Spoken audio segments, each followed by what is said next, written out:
ये पहली मर्तबा नहीं थी कि फ़ायज़ा घर से अकेली गई हो। वो पहले भी जाती रहती थी और इसी वजह से मुझे किसी किस्म का कोई खौफ नहीं था। कौन बोल रहे हैं आप? मैं कौन बोल रहा हूँ इस बात को छोड़ो, 70,000 रुपए का बंदोबस्त करो।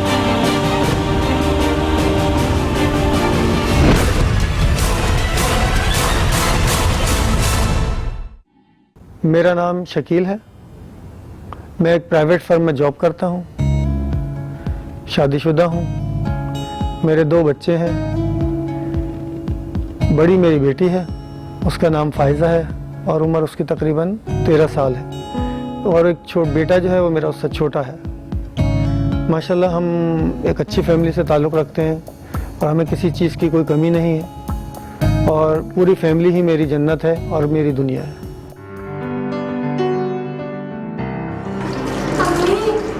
अम्मी मुझे 30 रुपए चाहिए। क्यों बेटा? अम्मी मुझे स्कूल के लिए सामान लेना है ना। बेटा मैं तो काम कर रही हूँ, आप जाओ पापा से ले लो जाओ। सही है? पापा मुझे 30 रुपए चाहिए। बेटा 30 रुपए क्या करोगे बताओ? पापा मुझे कॉपी, पेंसिल, रूलर, रेजर भी लेना है। और पिछले हफ्ते जो मैंने पेंसिल और रूलर ला के दिए थे उसका क्या हुआ? पापा मुझे कॉपी भी तो लेनी है ना। अच्छा एक काम करो, मेरी शर्ट टंकी लेकर आओ।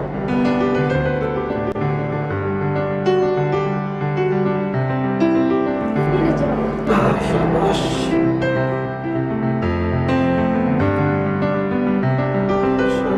ये लो बेटा। और सुनो, अच्छा बेटा भाई को साथ लेकर जाओ। नहीं पापा मैं ऐसे नहीं लेके जा रही, मुझे तंग करते हैं। बेटा ऐसे नहीं कहते, भाई छोटा। नहीं पापा मैं नहीं लेके जा रही हूँ। अच्छा चलो जाओ। अच्छा सुनो, जल्दी वापस आना, इधर उधर मत रुकना। अच्छा मैं जा रही हूँ। सही है?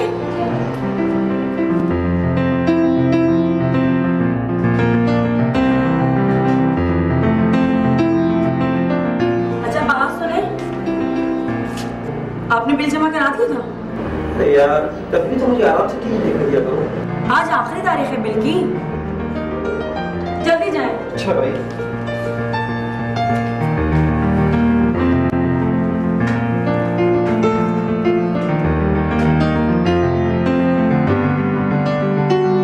ये पहली मर्तबा नहीं थी कि फ़ायज़ा घर से अकेली गई हो। वो पहले भी जाती रहती थी और इसी वजह से मुझे किसी किस्म का कोई खौफ नहीं था।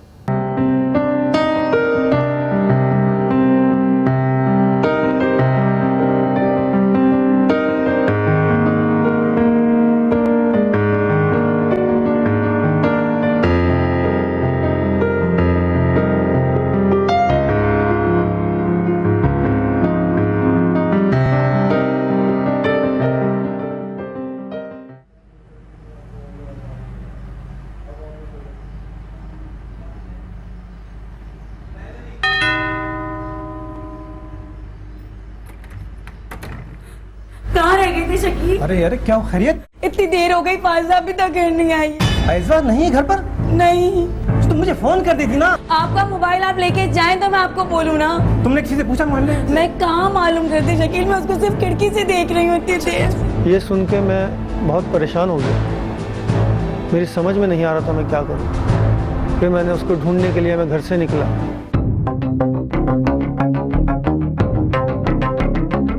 दुकान पे जाके मालूम किया, उसकी सहेलियों से मालूम किया, अपने रिश्तेदारों में मालूम किया, उसका कहीं पता नहीं चल रहा था। मैं अस्पतालों तक चला गया, वहाँ पर भी मैंने मालूमात करी। आखिर ये हुआ कि मैं बहुत थक गया।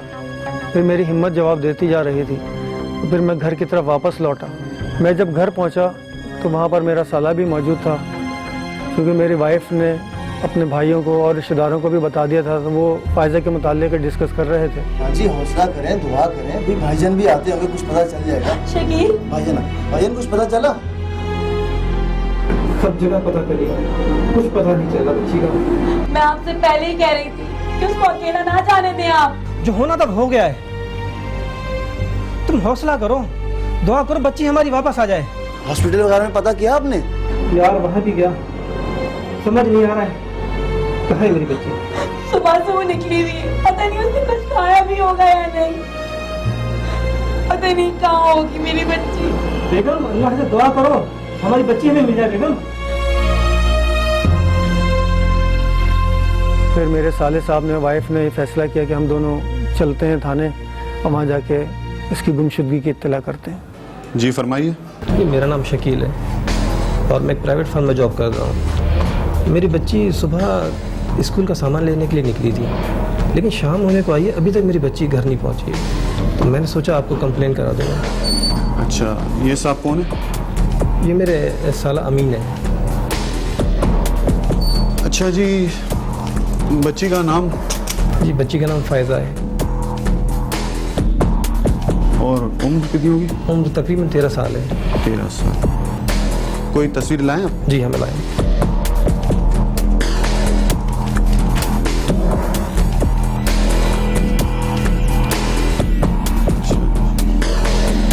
अच्छा, इसका ज़हनी तवाज़ुन तो ठीक है?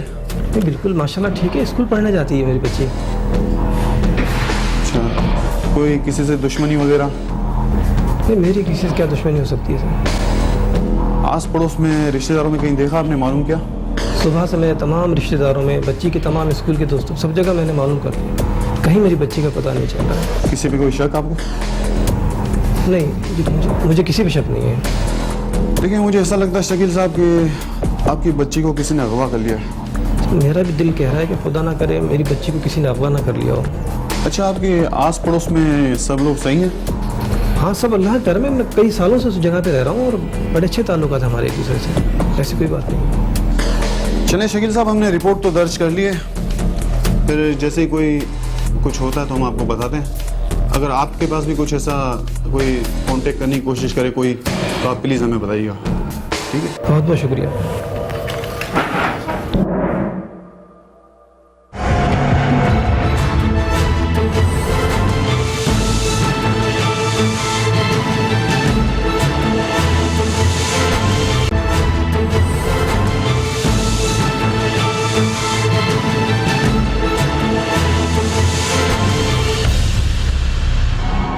फ़ायज़ा की गुमशुदगी की एफआईआर कटाने के बाद जब हम घर की तरफ वापस आ रहे थे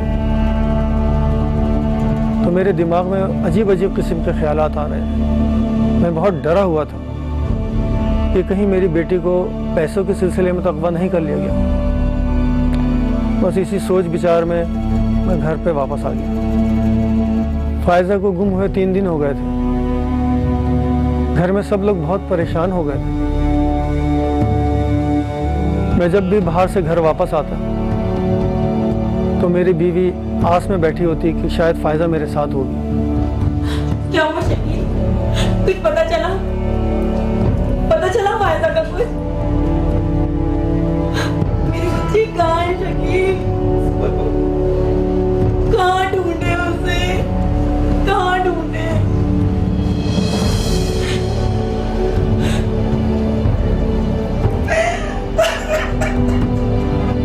उसने अपना रो रो के बहुत बुरा हाल कर लिया था, जो कि मुझसे भी उसको देखा नहीं जाता था। फिर इसी हालात में को देखते हुए मैंने फ़ैसला किया कि हमें फिर दोबारा थाने की तरफ रुख करना चाहिए। तो मैंने फिर थाने की तरफ रुख किया। कुछ पता चला मेरी बेटी का? नहीं, अभी तक तो कोई मालूमात नहीं हुई। कुछ तो खबर मिली होगी। भाई हमने तो अस्पतालों में भी चेक कराया, सब जगह देखा को, लेकिन कोई बात समझ में नहीं आ रही। आपको किसी तवान वगैरह का फ़ोन तो नहीं आया? नहीं, मुझे इस तरह कोई फ़ोन नहीं आया। बस दुआ करें इंशाल्लाह मिल जाएगी आपकी बच्ची। मैं तो बेबस हो चुका हूँ। अब जो कुछ कर सकते हैं आप ही कर सकते हैं जनाब। सर हमारे हाथ में जो था ना सब कुछ करा, आप दुआ करें इंशाल्लाह बच्ची मिल जाएगी आपकी। अच्छा सर, क्या हम उसकी गुमशुदगी के पर्चे छपवा कर शहर में बांट सकते हैं? हो सकता है कोई अच्छी खबर मिल जाए। हाँ, ये मुमकिन है, लेकिन हमारे पास इतने वसाइल नहीं हैं, तो पैसे का इंतज़ाम आप कर लें। पैसों की कोई फिक्र ना करें सर, वो इंशाल्लाह बंदोबस्त कर लेंगे हम। ठीक है, फिर ये नंबर नोट कीजिए और हमारा बंदा जो है आपके साथ पर्चे छुपवा देगा। ठीक है ना? बहुत बहुत शुक्रिया। फिर हमने उसकी गुमशुदगी के पर्चे मस्जिद पे और जहाँ जहाँ भी मुमकिन हो सकता था वो लगवाए।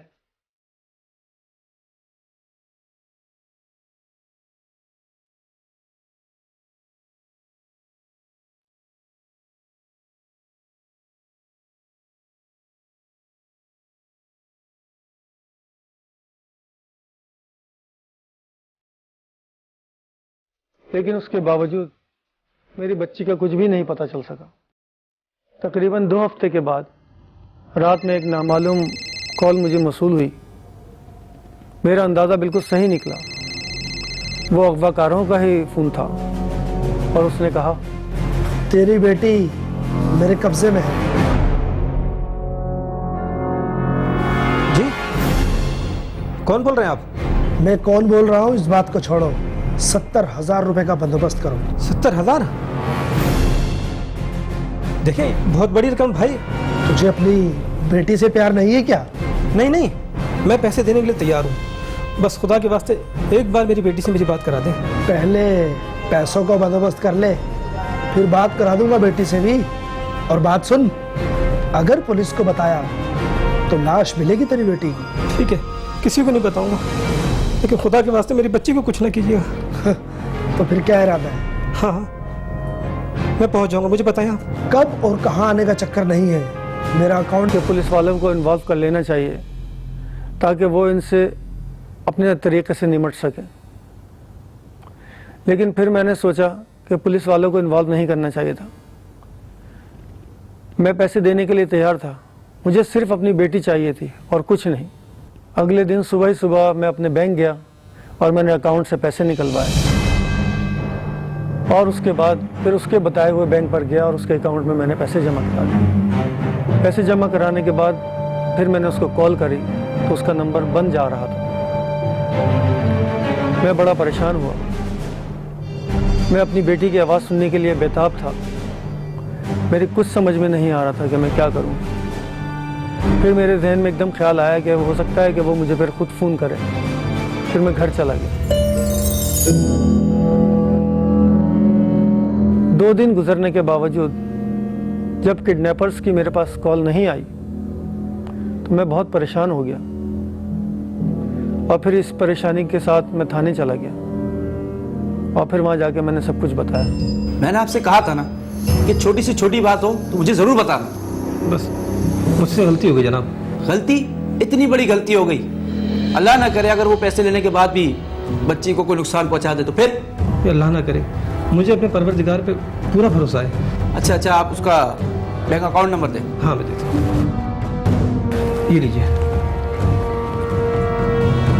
ये तो मलिर का बैंक अकाउंट लगता है। जी सर। ये जरा इसको उतारो अपने पास।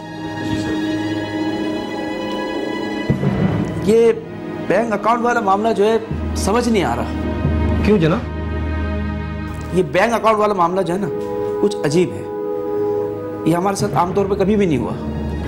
सर मैं तो बहुत परेशान हो गया हूँ, अल्लाह के वास्ते आप ही कुछ करें, कुछ समझ नहीं आता मेरे। भाई हम तो कोशिश कर रहे हैं, आप भी करें, लेकिन आगे कोई नादानी ना कीजिएगा। नहीं सर।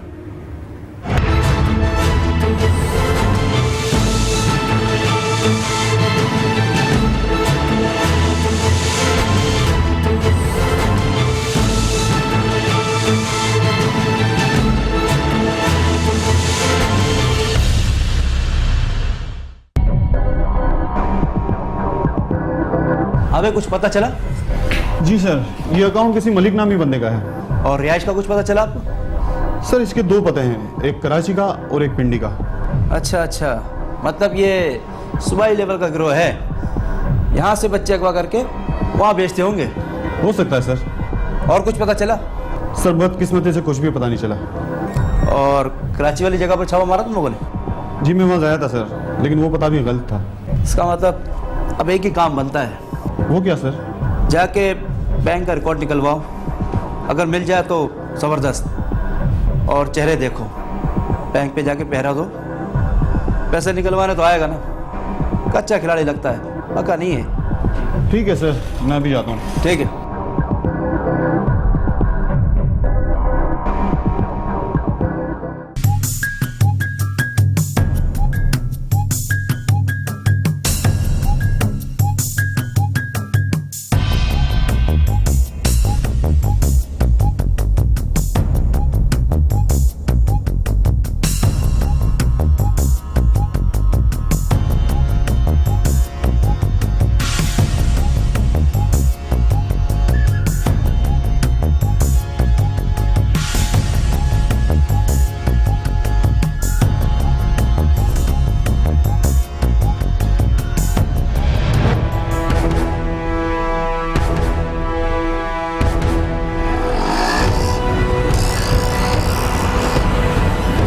जब मुझे किडनैपर की गिरफ्तारी की खबर मिली तो मेरी खुशी का कोई ठिकाना नहीं था। मैं बहुत खुश था। मुझे यकीन हो चला था कि अब मेरी बेटी मुझे मिल जाएगी। क्या फायजा का पता चल गया? ऑफिसरों का फोन आया था, किडनैपर पकड़ा गया है। या अल्लाह, तेरा शुक्र। आप जाइए, जल्दी से लेके आए मेरी मैं अभी बेटी। लेकर आऊं, अभी आता हूं। लेकिन किस्मत को तो कुछ और ही मंजूर था।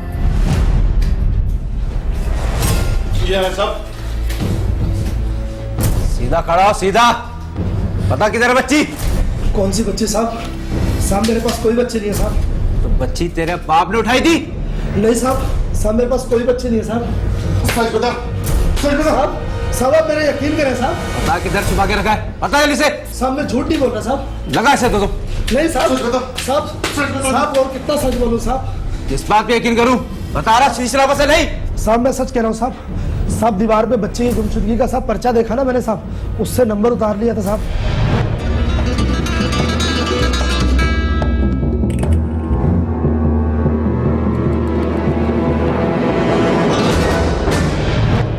फिर साहब बस मैंने वो नंबर डायल कर दिया साहब। ओए कहानी तो अच्छी बनाई है तूने। नहीं साहब, साहब कहानी नहीं है साहब। साहब मैं सच कह रहा हूँ साहब। सब बता, सच सच नहीं साहब, साहब मैं सच बता रहा हूँ साहब। बता। साहब मैंने फोन किया है ना साहब। साहब वो बच्ची के बाप ने उठाया। साहब मैंने उसको कहा कि बच्ची मेरे पास है। साहब वो मुझे किडनैपर समझा। साहब मैंने उससे कुछ पैसे मांगे। साहब वो पैसे देने पर राजी हो गया। तूने तो हमें बहुत परेशान किया है। अभी तेरी ऐसी हालत करूंगा ना, तेरी पुश्ते याद करेंगी। नहीं साहब गलती हो गई साहब। तुझे तो मैं जालसाजी के केस में ऐसा अंदर डालूंगा ना कि सड़ता रहेगा हमेशा तू जेल के अंदर ही। नहीं साहब माफ कर दो साहब, ये सारे पैसे रख लो साहब। कुछ ले दे के साहब रफा दफा करो ना साहब। चुप कर, लेके जा इसे, बंद कर। साहब चल।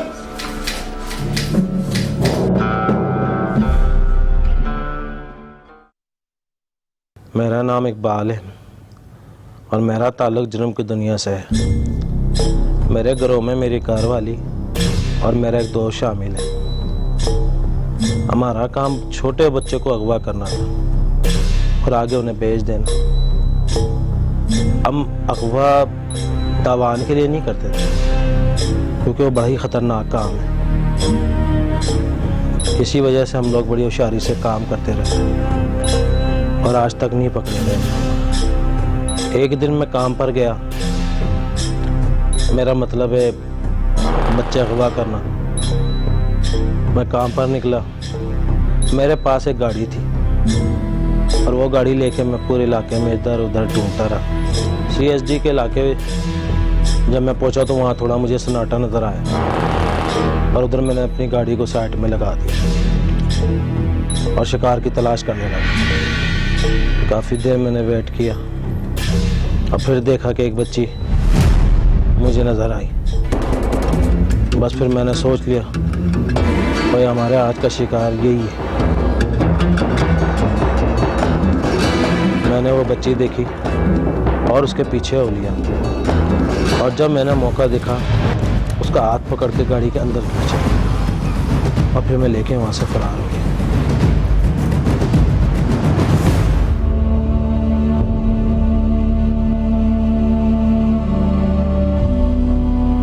पिछली बार की तरह इस बार रेट अच्छे मिलने चाहिए और ये सौदा हफ्ते ही में यहाँ से निकल जाऊँ।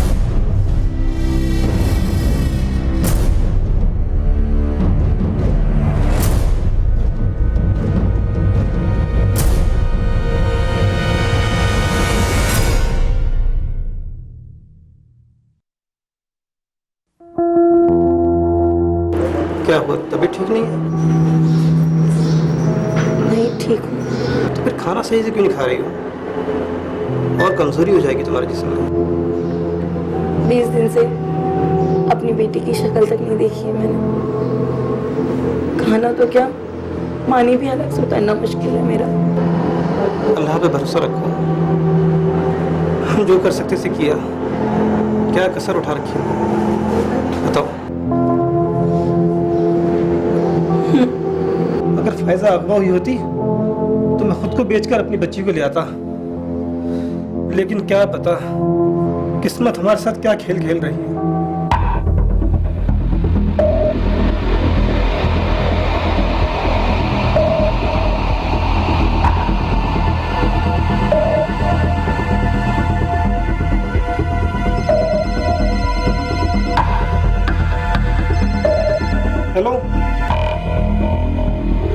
हेलो, कौन था? मिस कॉल थी। इसका नंबर?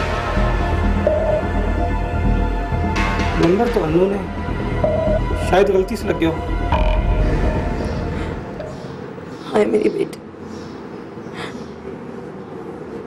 अल्लाह उसे अपनी हिफाजत में रखे। तुम फिक्र ना करो, इंशाल्लाह हमारी बच्ची बिल्कुल ठीक होगी।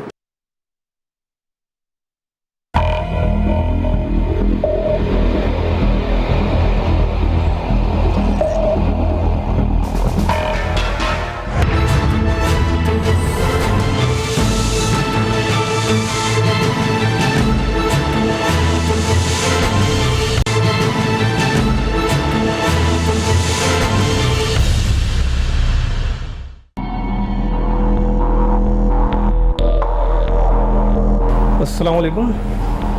वालेकुम सलाम शकील साहब। जी बैठे, तशरीफ बैठे। SHO साहब कहाँ हैं? SHO साहब दूसरे कमरे में हैं, मैं भी उनको बुला के लाता हूं। बुला लीजिए।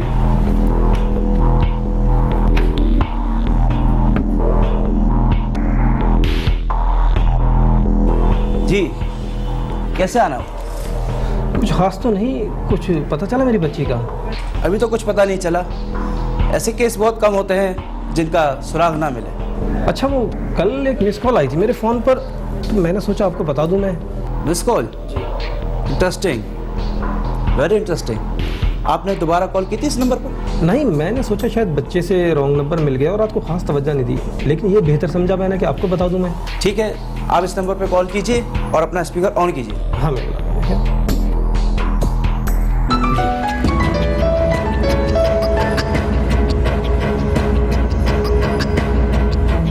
हेलो, कौन बात कर रही हैं आप? आपने फोन किया है, आप कौन बात कर रहे हैं? देखें, कल आपके नंबर से मेरे नंबर पे मिस कॉल आई थी।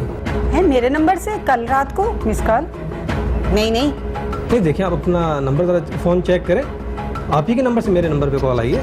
अरे मेरा फ़ोन है, मुझे पता है, मेरे नंबर से कोई मिस कॉल नहीं की। मोहतरमा देखिए, मैं आपसे कह रहा हूँ कल आपके फ़ोन से मेरे फ़ोन पे मिस कॉल आई है। अरे भाई मैंने कह दिया ना, किसी ने कोई मिस कॉल नहीं दी, आपको समझ नहीं आती? आप तो बिला वजह गुस्सा कर रही हैं। अल्लाह, मैं बात करूं। हेलो जी जनाब, कौन सा बात कर रहे हैं? जी मैं शकील बात कर रहा हूँ। शकील? कौन शकील? देखिए भाई, कल आपके नंबर से मेरे नंबर पे मिस कॉल आई थी। मेरे नंबर से? जी कितने बजे? तकरीबन 9 बजे का टाइम था। अच्छा जी जनाब, किसी बच्ची से तो बात नहीं हुई आपकी? नहीं, बच्ची से बात मेरी नहीं। अच्छा, तो ठीक है सर, हो जाती है, गलती से मिस कॉल हो गई होगी, तो आइंदा हम ख्याल करेंगे कि ऐसा ना हो। बहुत बहुत शुक्रिया, अल्लाह हाफिज़। ओके जी, अल्लाह हाफिज़। तुमने इस औरत की आवाज़ सुनी? क्या लगा तुम?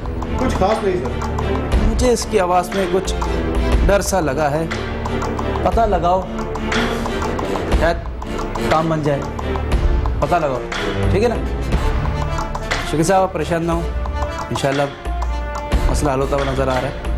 अल्लाह ने चाहा तो अच्छा होगा। मुझे इस बात का इल्म नहीं था कि पुलिस हमारा नंबर चेक कर रही है या फिर हम पे किसी को शक पड़ा। मेरे सामने तो सिर्फ एक रॉन्ग कॉल आई थी और मैं अपनी सोचों में गुम था, ये बच्ची बिक क्यों नहीं रही है।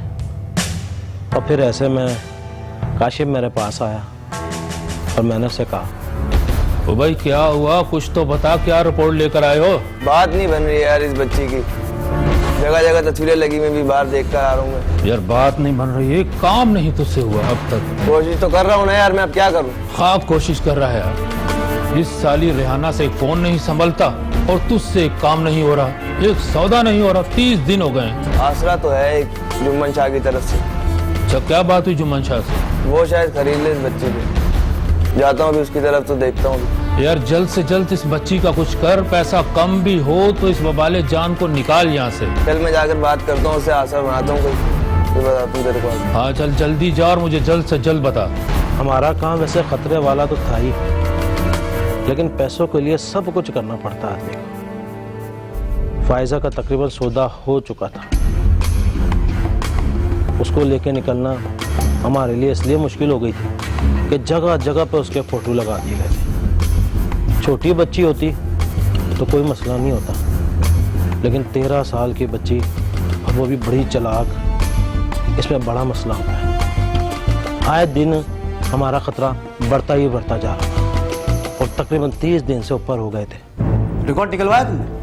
जी सर, बाकी सब तो ठीक है, लेकिन इन 3 नंबरों पर बहुत कॉल्स हुई हैं। 2 लोकल कॉल और 1 मोबाइल नंबर है। जी सर। सिम किसके नाम है? सर सिम किसी दुकानदार के नाम पर है, उससे पूछा था लेकिन कुछ खास पता नहीं चला। तो ये जो 2 लोकल नंबर है ये किसके हैं? सर ये किसी पीसीओ के हैं। गुड, पीसीओ का पता लगवाओ, फिर चल के देखते हैं। ठीक है, आप जाएं। हमारा गिरोह सिर्फ एक नंबर इस्तेमाल करता था, सिर्फ ग्राहक से रब्ता करने के लिए। हाँ, अगर कभी हम बाहर होते थे तो अपना मोबाइल साथ लेके जाते थे रब्ते के लिए। जब कोई हमें मिस कॉल देता, ये कहता, तो हम पीसीओ से फिर रब्ता करते। और जहाँ तक मेरा ख्याल है, पुलिस वालों ने हमारा पता पीसीओ वाले से ही निकलवाया। हाँ भाई, नाम क्या है तुम्हारा? जी सर, अजमत नाम। इस नंबर को देखो जरा, यहाँ से बहुत सारी कॉल्स हुई हैं। सर ये पहचानने में नहीं आ रहा, यहाँ तो बहुत से लोग आते जाते हैं, फ़ोन करते हैं। ठीक है, कोई बात नहीं, लेकिन अगर इस नंबर पे कभी फ़ोन करे कोई बंदा तो आप मुझे इत्तला करेंगे। ये मेरा कार्ड है, इसमें मेरा नंबर भी है और मेरा पता भी। सही सर। देखो, होशियारी करने की ज़रा भी ज़रूरत मत लेना, क्योंकि तुम पर हमारी पूरी नज़र है। ठीक है सर, जब भी आएगा मैं आपको कॉल कर दूँगा। चलो ठीक। तो दूसरा पीसीओ किधर? इधर सर वो करीब में ही है। चलो।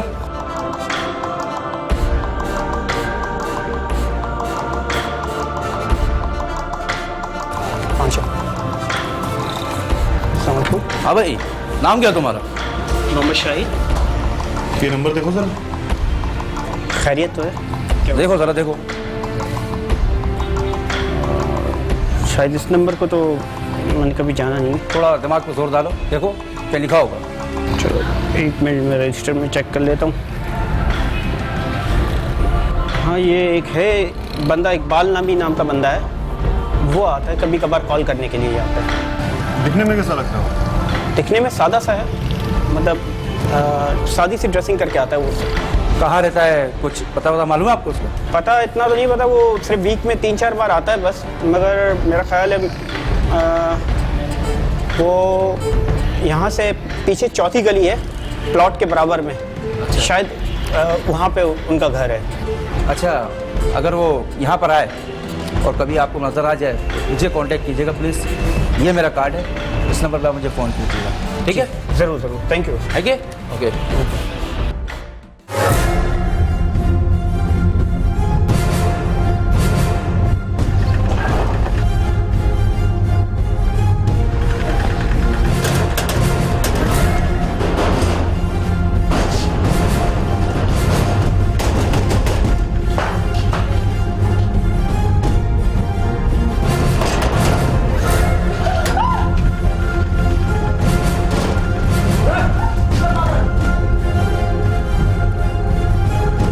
सब पुलिस वालों के हाथ में हथियार था, लेकिन हमारे पास कोई हथियार नहीं था। ऐसा खास कि हम मज़ामत करते, हम बुरी तरीके से फंस चुके थे।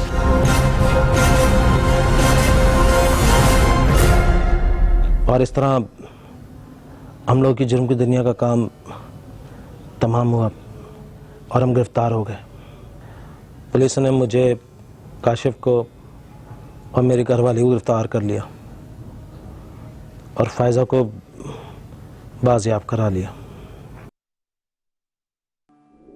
दौरान तफ्तीश मैंने बताया कि मैंने फायजा को कहाँ से अगवा किया था